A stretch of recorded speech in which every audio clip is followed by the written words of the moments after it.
누가복음 18장 1절부터 8절까지 말씀, 우리 한 절씩 교독하겠습니다. 한 절, 1절 제가 먼저 봉독합니다. 예수께서 그들에게 항상 기도하고 낙심하지 말아야 할 것을 비유로 말씀하여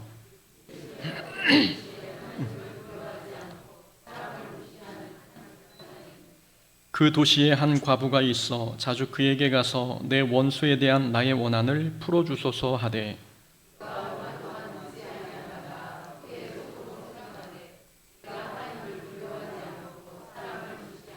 이 과부가 나를 번거롭게 하니 내가 그 원한을 풀어주리라. 그렇지 않으면 늘 와서 나를 괴롭게 하리라 하였느니라.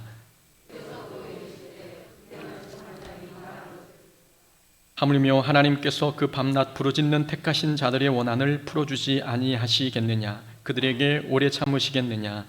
내가 너희에게 이르노니 속히 그 원한을 풀어주시리라. 그러나 인자가 올 때에 세상에서 믿음을 보겠느냐 하시니라. 아멘. 오늘 본문 말씀 통해서 기도하고 낙심하지 말라라는 제목으로 말씀 함께 나누겠습니다. 마틴 루터는 기도는 중노동이다라고 이야기했습니다. 기도를 중노동에 비유했다는 것은 그만큼 기도가 어렵다는 뜻이지요. 루터가 기도가 힘들고 어려운 이유를 다음과 같이 설명했습니다. 기도가 어려운 이유는 기도하는 자의 마음 약함과 스스로 느끼는 무가침에서 비롯되는 의심, 그리고 불평, 불만에 맞서 전쟁을 벌여야 하기 때문이다. 좀 어려운 말입니다. 쉽게 풀어서 설명하면 이런 내용이지요. 기도가 어려운 이유는 기도란 마음에서 올라오는 의심이나 불평, 불만과 끊임없이 싸워야 하는 일이기 때문이다 라는 의미가 담겨 있습니다. 기도를 시작하면 마음에 수많은 생각이 올라옵니다. 긍정적인 생각뿐만이 아니라 부정적인 의심들도 함께 마음에서 떠오르지요. 마음에 떠오르는 복잡한 생각들이 기도를 더 어렵게 만듭니다. 열심히 기도하다가 보면은 내가 했던 기도의 흐름을 잃어버리고 마음에서 떠오르는 근심에 대하여 집중하는 내 자신을 발견하지 않습니까? 마음에 올라오는 의심과 불평, 불만과 여러 가지 잡념이 우리 기도를 어렵게 만듭니다. 루터가 말한 것처럼 기도의 가장 큰 방해꾼은 의심입니다. 의심은 다른 사람이 만들어주지 않습니다. 의심은 자기가 만들어냅니다. 그래서 기도의 가장 큰 방해꾼은 다른 사람이 아니라 자기 자신이라 이야기할 수 있는 것이지요.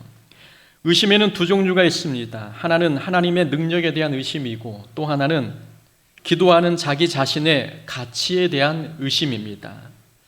하나님의 능력을 의심하면 기도의 범위가 축소됩니다. 하나님의 능력을 의심하면 사람들은 해결 가능성이 보이는 문제만 하나님께 기도하지요. 해결할 수 있을 것 같은 문제는 하나님께 기도하고, 해결할 수 없을 것 같은 문제가 보이면 하나님을 찾지 않는 모습, 그러니까 기도할 것과 기도하지 말아야 될 것을 자기 기준으로 판단하는 모습, 이것이 하나님의 능력을 의심할 때 나오는 행동입니다. 기도의 범위가 축소될 수밖에 없습니다. 나사로가 병들어 죽었습니다. 예수님께서 나사로의 집에 방문했을 때 마리아가 이렇게 이야기했습니다. 주께서 여기에 계셨더라면 내 오라비가 죽지 아니하였겠나이다.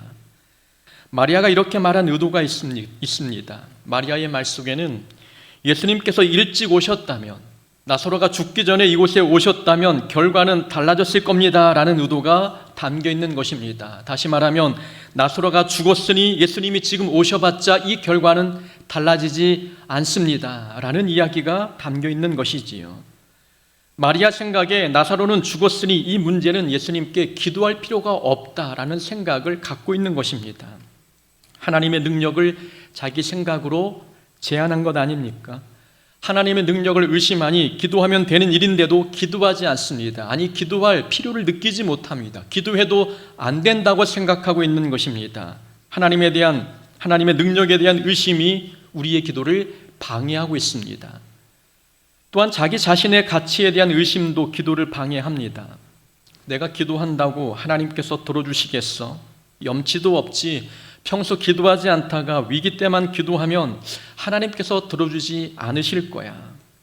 이렇게 자기의 존재 가치에 대해서 의심하면 기도할 용기를 잃어버립니다. 이것뿐이겠습니까? 하나님 앞에서 자기 자신을 보잘것없는 존재로 생각하면 기도하는 자기 모습을 위선으로 그리고 가식으로 생각합니다. 죄를 지어놓고 경건한 척 기도하고 있네? 라는 생각이 내 마음에서 떠오릅니다. 그러다 보면 기도하는 내 모습이 위선으로 느껴질 때가 있는 것이지요. 자기 자신의 가치에 대한 의심이 우리의 기도를 방해하고 있는 것입니다. 우리가 죄를 지어도 하나님과 우리의 관계는 절대로 변하지 않습니다. 늘 설교 때마다 강조하는 부분 아닙니까? 우리는 하나님의 자녀이고 하나님은 우리의 아버지이십니다. 우리를 향한 하나님 아버지의 사랑은, 또 그 자비는 어떤 상황에도 절대 변하거나 변질되지 않습니다. 내가 하나님께 사랑받는 존귀한 자다라는 생각이 있어야 우리는 하나님께 기도할 때 담대함으로 나아갈 수 있습니다. 탕자는 아버지께 품꾼의 하나로 써달라고 부탁하려 했습니다. 아들의 신분으로 돌아와 먹을 것을 달라 하기에는 염치 없다고 생각했기 때문이지요. 탕자는 자기의 존재 가치를 의심했습니다. 존재 가치를 의심하니 아버지께 당당하게 요구하는 것이 어려웠습니다. 그러나 아버지는 돌아온 탕자를 여전히 가치 있는 존재, 사랑하는 아들로 여기셨습니다. 아버지는 탕자가 무엇을 원하기도 전에 미리 알아서 많은 것을 채워주지 않으셨습니까? 아버지가 볼 때 아들은 돌아온 탕자였음에도 불구하고 여전히 가치 있고 존귀한 자였습니다. 우리는 하나님께 존귀한 자녀이다 라는 생각을 잃지 않아야 우리는 하나님 앞에 나아가 기도할 수 있는 담대함을 얻습니다. 내가 죄인이고 하나님 앞에 보잘것없는 존재이고 내가 큰 죄인이라 하나님과의 관계가 깨졌고 하나님은 내 기도에 집중하지 않으실 거야 라는 자기 존재 가치에 대해서 의심하기 시작하면 기도할 용기를 잃어버리게 되는 것입니다. 기도를 지속하려면 기도를 방해하는 의심, 곧 하나님의 능력에 대한 의심과 자기 존재 가치에 대한 의심을 버려야 합니다. 루터는 기도를 중노동에 비유할 만큼 어렵다고 했습니다. 여러분, 그렇다면 시간이 좀 지나면 기도가 쉬워질까요? 그렇지 않습니다. 우리가 아무리 훈련받고 시간이 지나간다 해도 기도가 쉬워지지는 않습니다. 기도는 늘 어렵습니다. 늘 하면 할수록 기도는 어려워지는 것이지요. 기도가 어려운 이유는 기도는 영적 전쟁이기 때문입니다. 기도는 악한 영과 싸우는 시간이지요. 기도할 때 영적 전쟁이 가장 치열하게 일어나는데 기도가 쉬워지기를 기다린다는 것은 옳지 않습니다. 기도가 쉽다면 둘 중 하나입니다. 기도를 잘못하고 있거나 기도하지 않거나 둘 중에 하나이지요. 기도가 어려운데도 불구하고 열심히 기도하는 사람들이 있습니다. 그런 사람들은 기도가 쉬워서 하는 것이 아닙니다. 기도가 중요하기 때문에 하는 것입니다. 기도가 중요한 이유가 여러 가지 있지요. 우선 기도하면 우리는 하나님의 뜻대로 살 수 있습니다. 기도는 우리가 원하는 것을 구하는 시간이 아니라 하나님께서 원하시는 것을 받아들이는 시간입니다. 그래서 기도하는 사람은 내 뜻보다 하나님의 뜻을 이루기 위해서 열심히 살아가지요. 그래서 기도할수록 하나님의 뜻에 가까운 삶을 살아가기 시작합니다. 그래서 기도가 어려워도 중요한 것이기 때문에 해야 합니다. 또 기도는 우리의 교만을 깨트리고 겸손한 마음을 갖게 합니다. 기도하지 않으면 우리 마음은 어느새 교만으로 가득 차지요. 기도는 자신의 신앙을 과시하기 위해 사는 것이 아닙니다. 기도는 하나님만을 의지하겠다는 항복의 의미가 담겨 있습니다. 그래서 기도하는 사람은 절대 교만해질 수 없습니다. 기도할수록 겸손해지는 법이지요. 또 기도하면 감춰진 우리의 죄가 드러납니다. 그래서 기도를 많이 할수록 거룩해집니다. 기도하지 않으면 또한 신앙생활에 영적인 결핍이 생깁니다. 사랑이 줄어들고 긍휼이 사라지기 시작하지요. 기도하지 않으면 신앙생활에 커다란 구멍이 생겨서 그 뚫린 구멍으로 영적 풍요들이 사라져갑니다. 감사, 기쁨, 자족하는 마음, 이 영적인 풍요로운 선물들이 뚫린 구멍으로 모두 소실되어 버리게 된다는 것입니다. 기도하지 않아서 생기는 결과들이지요. 기도가 중요한 이유는 기도하면 영적 결핍이 채워지고 건강한 신앙생활을 할 수가 있습니다. 기도는 어렵지만 그래서 중요하기 때문에 해야 되는 것입니다. 기도가 어렵다고 피하기 시작하면 우리의 기도 생활은 영영 이어지지 못합니다. 기도는 중요하기 때문에 날마다 해야 하는 것입니다. 오늘 본문은 기도에 대한 내용입니다. 예수님께서 오늘 본문의 주제를 1절에서 말씀하고 계시지요. 기도하고 낙심하지 말라. 이것이 오늘 본문의 주제입니다. 기도하고 낙심하지 말아야 함을 설명하시면서 하나의 예화를 드셨습니다. 어떤 도시에 하나님을 두려워하지 않고 사람을 무시하는 재판장이 있었습니다. 그 도시에 한 과부가 있는데 당시 과부는 사회적 약자였기에 사람들에게 부당한 대우를 많이 받았습니다. 과부는 자신이 당한 억울한 일에 공정한 판결을 얻기 위해 재판장을 찾았습니다. 그러나 재판장은 하나님을 두려워하지 않았고 사람을 무시하는 존재였습니다. 하나님을 두려워하지 않기에 공정한 판결을 기대하기 어려웠고 또 사람을 무시하는 사람이었기에 과부의 요청이 통할 리가 없었습니다. 과부의 삶은 사람들에게 상처받고 또 재판장에게 상처받는 고난의 연속이었습니다. 어디 하소연할 데도 없는 거죠. 간구하고 간청할수록 돌아오는 것은 고난뿐이었습니다. 과부의 끊임없이 재판장을 찾아가 간구했고 결국 재판장은 자기 자신을 위해서라도 과부의 간구에 응해줬습니다. 이 예화를 말씀하시면서 주님께서 이렇게 말씀하셨지요. 불의한 재판장도 과부의 요구에 응해주는데 하물며 하나님께서 밤낮 부르짖는 택하신 자의 원한을 풀어주지 않겠느냐.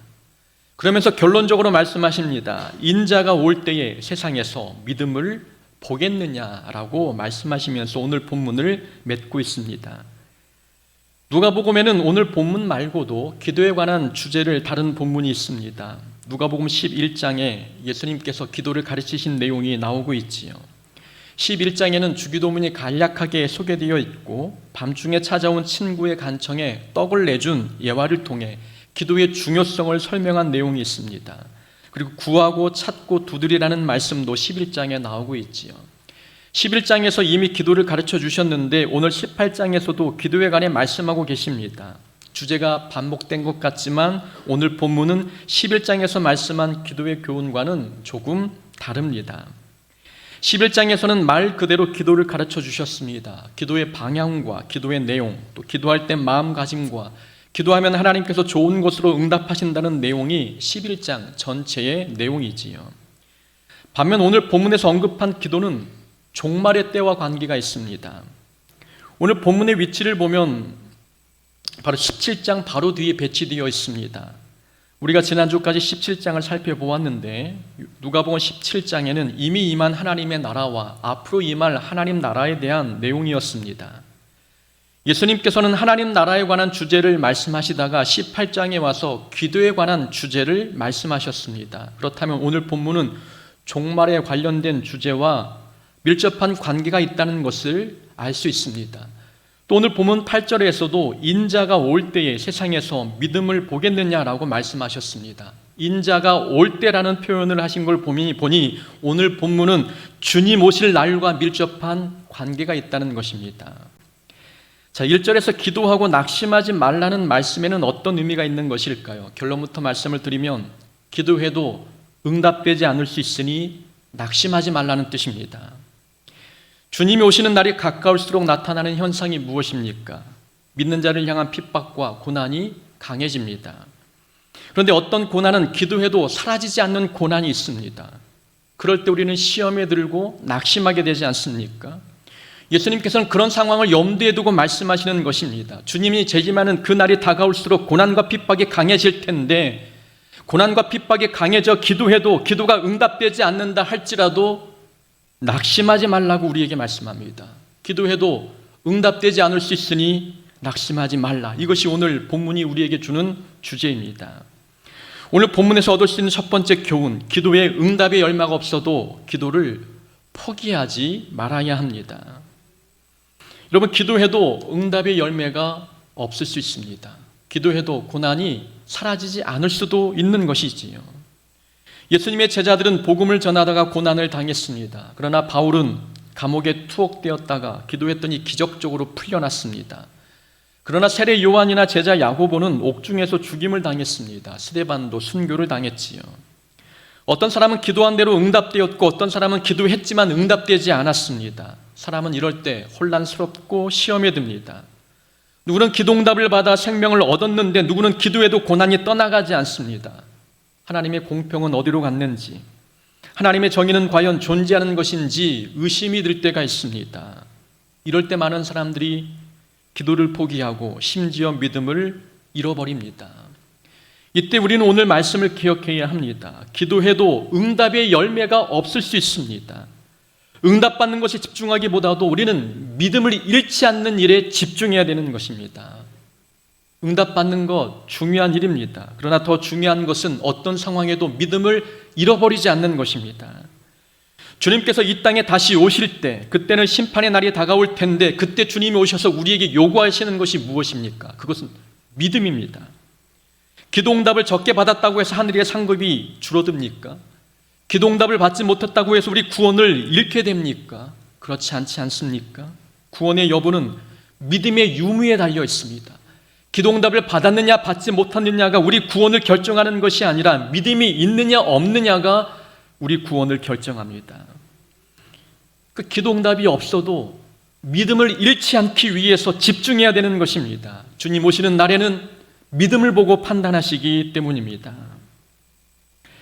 8절 말씀이죠. 인자가 올 때에 세상에서 믿음을 보겠는자. 이 말씀의 뜻은 주님 오시는 날까지 믿음을 지키는 사람이 몇 명이나 되겠느냐라는 뜻입니다. 주님 오시는 그 날에 끝까지 믿음을 지킬 수 있는 사람이 몇 명쯤 되겠느냐라고 반문하시는 것입니다. 그만큼 응답이 없을 때 믿음을 잃어버린 사람들이 많이 있다는 뜻입니다. 혹 제자들이 그렇게 행동할까 봐 예수님께서는 걱정이 되어 말씀하시는 겁니다. 항상 기도하되 기도하고 나서 낙심하지 말라 당부하십니다. 기도응답이 없을 수도 있기 때문입니다. 우리 중에 오랜 세월 기도하고 있는 제목이 있습니까? 기도를 했는데 응답이 없어서 낙심하고 있는 분이 계십니까? 응답이 없어도 기도를 포기하지 말아야 합니다. 야고보 사도가 순교당할 때 기도응답되지 않았다고 하나님께 원망하지 않았습니다. 스데반 집사가 순교당할 때도 하나님의 공의를 의심하지 않았습니다. 성도에게 중요한 것은 기도 응답이 아니라 믿음을 지키는 것입니다. 환난이 지나가지 않아도 응답이 되지 않아도 믿음을 지켰다면 그것이 승리 아니겠습니까? 기도응답을 얻은 것이 승리가 아니라 기도응답이 없어도 믿음을 지켜낸 것이 그것이 영적 전쟁에서 이긴 것입니다. 기도응답의 열매가 없어도 기도를 포기하지 않는 자가 되어야 합니다. 두 번째 교훈입니다. 기도응답이 없어도 계속 기도해야 되는 것이고 계속 기도하다 보면 믿음이 자라기 시작합니다. 오늘 본문은 기도하고 낙심하지 말라고 가르치고 있습니다. 낙심하지 말라라는 단어는 포기하지 말라는 뜻으로 해석이 가능합니다. NIV 영어 성경에서는 포기하지 말라는 뜻으로 번역되어 있습니다. 1절 말씀은 항상 기도하되 기도응답이 없어도 기도를 포기하지 말라라는 의미이지요. 우리는 고민할 때가 있습니다. 기도해도 응답이 없는데 과연 계속 기도해야 되는가? 우리가 기도하면서 제일 많이 고민하는 부분 아닙니까? 기도응답이 없는데 계속 기도하는 것이 맞는 일일까? 이 질문에 오늘 성경이 답을 주고 있습니다. 기도응답이 없어도 우리는 계속해서 기도해야 합니다. 기도응답이 없어도 계속해서 기도하면 우리의 믿음이 자라기 때문입니다. 자, 기도하면 우리에게 두 가지 유익이 있습니다. 기도하면 두 가지 유익이 있는데 하나는 기도하면 기도의 응답을 얻을 수 있습니다. 또 하나는 응답이 없으면 우리의 믿음이 자라납니다. 그러니까 어떤 상황에도 기도하면 기도는 결코 우리에게 손해가 되지 않는다는 겁니다. 응답이 있으면 응답받아 좋은 것이고 응답이 없으면 믿음이 자라니 좋은 것입니다. 제가 오늘 말씀드리기를 기도해도 응답이 없을 수 있다라고 말씀을 드렸습니다. 이 말씀을 듣고 마음이 무거운 분이 계실 수도 있습니다. 평소 제가 기도에 대해서 말씀 전할 때 이렇게 강조했지요. 하나님께서는 모든 기도에 응답하십니다. 하나님께서 모든 기도에 응답하시되 우리가 원하는 대로 응답하지 아니하시고 좋은 것으로 응답하십니다 라고 늘 말씀을 드렸습니다. 하나님께서는 좋은 곳으로 응답하신다라고 지금까지 가르쳤는데 오늘 말씀은 기도에도 응답이 없을 수 있다고 하니 혼란스러울 수도 있습니다. 우리는 한번 생각해 봐야 합니다. 하나님께서 우리 기도에 응답하실 때 두 가지 방법으로 응답하신다는 것입니다. 하나는 고난을 제거해 주시든지 아니면 우리의 믿음을 자라게 하셔서 고난을 뛰어넘게 하시든지 둘 중에 하나로 반드시 응답하십니다. 고난을 제거하는 것만이 응답이라고 생각하는 사람은 고난이 떠나가지 않으면 낙심합니다. 기도 응답이 되지 않았다고 생각하기 때문이지요. 그러나 하나님께서는 믿음을 자라게 하는 방법을 통해 응답하신다라고 믿는 사람은 고난이 사라지지 않아도 낙심하지 않습니다. 기도하면 믿음이 자라기 때문이지요. 기도하면 믿음이 성장하고, 믿음이 성장하니 이전에 고난이었던 것이 지금은 더 이상 고난처럼 느껴지지 않습니다. 고난의 크기보다 믿음이 더 커졌기 때문입니다. 하나님께서는 고난을 제거하지 않으시는 방법을 통해서, 믿음을 성장시키는 방법을 통해서 우리 기도에 응답하십니다. 만약 여러분이 하나님이시라면 여러분 어떤 방법을 통해서 응답해 주시겠습니까? 사랑하는 자녀에게 고난을 치워주는 방법을 통해 응답하시겠습니까? 아니면 믿음을 자라게 해서 고난을 뛰어넘게 하는 방법으로 응답하시겠습니까? 어떤 방법이 자녀에게 더 좋은 응답일까요? 아마 자녀를 사랑할수록 고난을 치워주기보다도 고난을 뛰어넘는 믿음을 갖게 하는 그런 응답으로 그렇게 사랑의 표현을 하는 것이 부모의 모습 아니겠습니까? 우리에게는 믿음이 자라서 고난을 뛰어넘도록 응답하시는 이 응답이 우리에게는 가장 좋은 응답입니다. 하나님께서는 이스라엘 백성을 광야길로 인도하셨습니다. 가나안 땅에 들어가려면 광야는 반드시 거쳐가야 할 곳이었지요. 광야를 벗어나는 방법은 두 가지였습니다. 광야를 통과하든지 아니면 되돌아가든지. 하나님께서는 백성들이 광야를 통과하기를 원했습니다. 광야를 뛰어넘기를 원하셨던 거지요. 그래서 이스라엘 백성들이 광야를 통과할 만큼의 믿음이 자라나기를 원하셨습니다. 근데 백성들이 힘들 때마다 애굽으로 돌아가기를 원했습니다. 광야를 피하고 싶었던 거죠. 늘 백성들이 광야에서 도망갈 생각만 하니 40년의 세월을 광야에서 지냈지만 믿음은 자라나지 않았습니다. 하나님의 응답은 고난의 담벼락을 허물어 주시는 방법으로 임하기도 하지만 고난의 담을 뛰어넘는 방법을 통해서도 우리 기도에 응답하십니다. 그래서 예수님께서 기도를 포기하지 말라 말씀합니다. 기도응답이 있든 기도응답이 없든 기도를 포기하지 말라 우리에게 강조하고 있습니다. 기도응답이 있으면 응답 때문에 좋은 것이고 기도응답이 없다면 믿음이 성장할 수 있으니 우리에게 더없이 좋은 것입니다. 그러니 기도해도 응답이 없을 때 포기하지 않고 기도해야 합니다. 세 번째 교훈입니다. 자, 믿음을 잃지 않으려면 조건 없는 신앙생활을 해야 합니다. 기도응답이 없을 때 사람들은 기도를 포기하지요. 기도해도 원하는 결과를 얻지 못할 때 사람들은 낙심하여 믿음을 잃어버리기도 합니다. 자, 이런 일이 일어나는 이유가 무엇 때문입니까? 원하는 결과를 얻지 못했다고 사람들이 낙심하고 믿음을 잃어버리는 이유가 무엇 때문입니까? 신앙생활을 조건부로 하기 때문입니다. 기도응답이 있어야 계속 신앙생활하고 또 좋은 결과가 나타나야 계속 믿음 생활하는 모습, 이게 조건을 보고 신앙생활을 하는 것입니다. 환난의 때에 우리가 믿음을 잃지 않으려면 조건 없는 신앙생활을 해야 합니다. 조건 없는 신앙생활이란 기도응답이 없어도 기도하는 것입니다. 좋은 결과가 나타나지 않아도 믿음을 포기하지 않는 것입니다. 환경과 조건이 변하지 않아도 신앙생활을 한결같이 하는 이 모습이 조건 없는 신앙생활입니다. 우리의 신앙생활은 조건 없는 신앙생활입니까? 아니면 조건에 따라 달라지는 신앙생활입니까? 우리의 신앙생활을 보면 원하는 것을 얻을 때보다 원치 않는 것을 얻을 때가 더 많았습니다. 아무리 기도해도 꽃길보다 가시밭길을 걸을 때가 더 많지 않았습니까?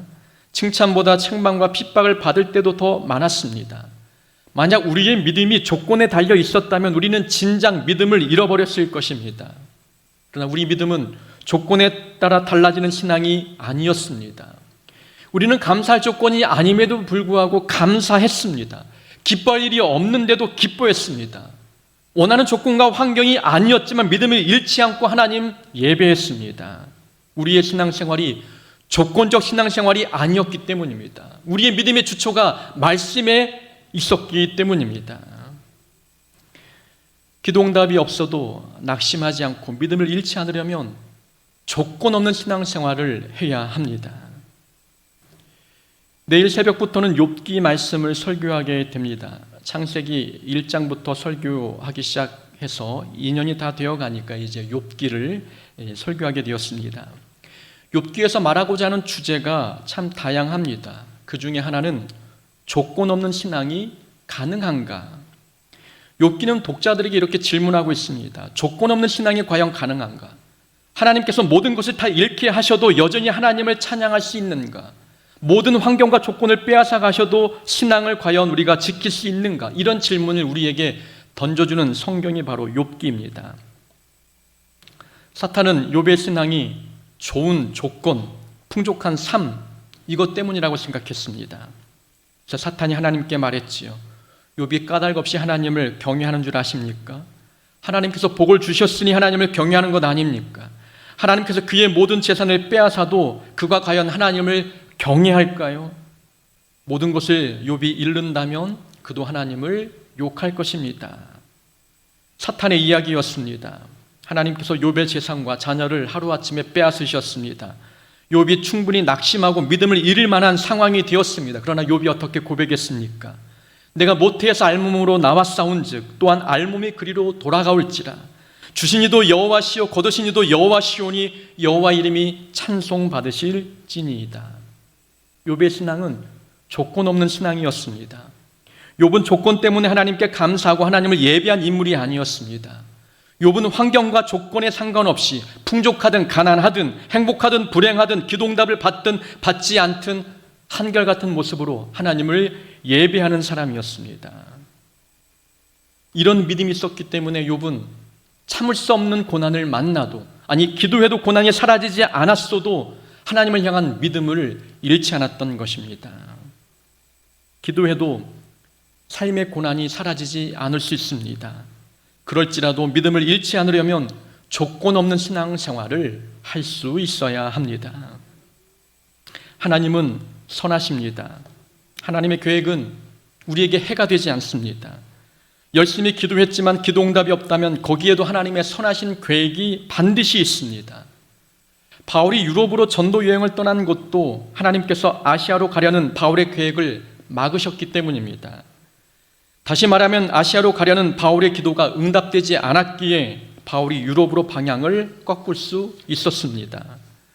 하나님께서는 기도에 응답하지 않으시는 방법을 통해서 우리를 하나님의 계획으로 몰아가신다는 것입니다. 기도 응답이 되지 않는 것 자체가 불행이 아니라는 것입니다. 기도 응답을 하지 않은 것도 하나님의 선하신 계획 속에 들어있는 것임을 우리에게 말씀해 주고 있습니다. 그러니 기도해도 응답이 없을 때 낙심하지 않아야 합니다. 기도 응답이 없어도 계속 기도해야 합니다. 그래야 믿음이 성장할 수 있습니다. 시험에 들지 않기 위해 조건 없는 신앙생활을 살아가야 합니다.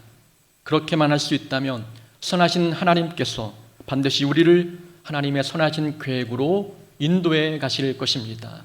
기도하되 낙심하지 않는 우리의 모습 되기를 주의 이름으로 축원합니다.